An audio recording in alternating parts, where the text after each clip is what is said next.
Good day everyone, I'm Eduardo Jr. M. Cartilla and I'm here to share to you my answer on how I get the limit of the function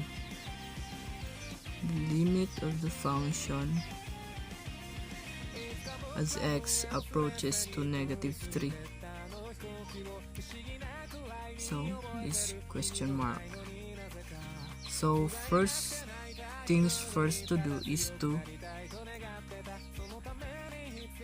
look at the graph and find a point where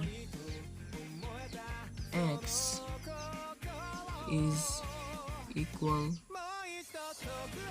to -3. So in this case, we will provide a graph at the given function above.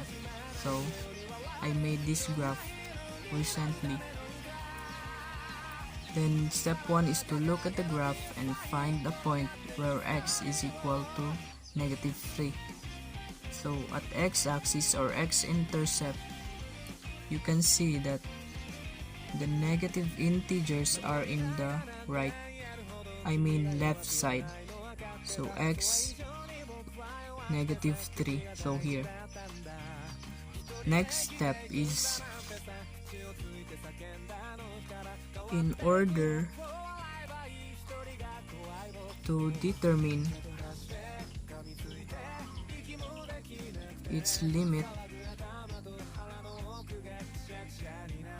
we must look at its corresponding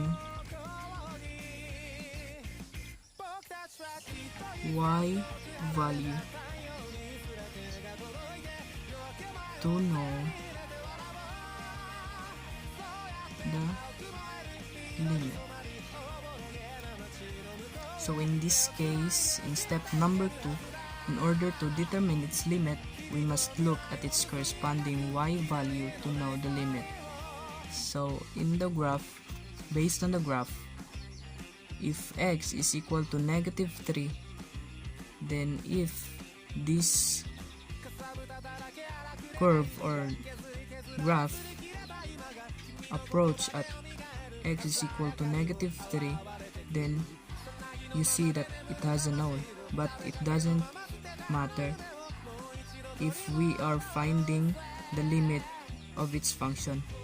So if we see this, they approaching in x is equal to -3, so the corresponding y value of -3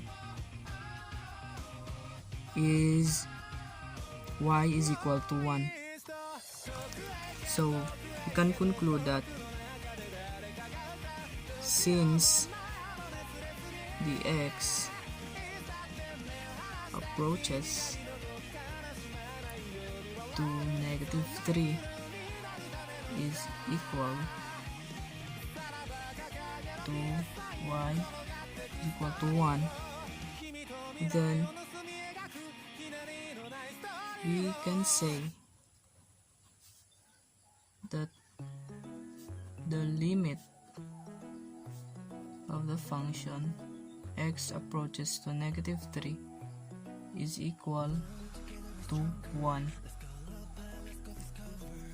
So the final answer would be limit of the function as x approaches to -3 is equal to 1.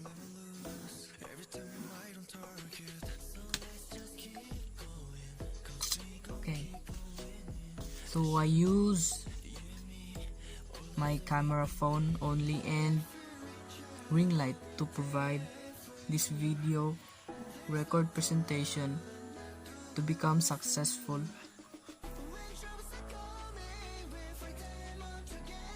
And I think that's enough for today's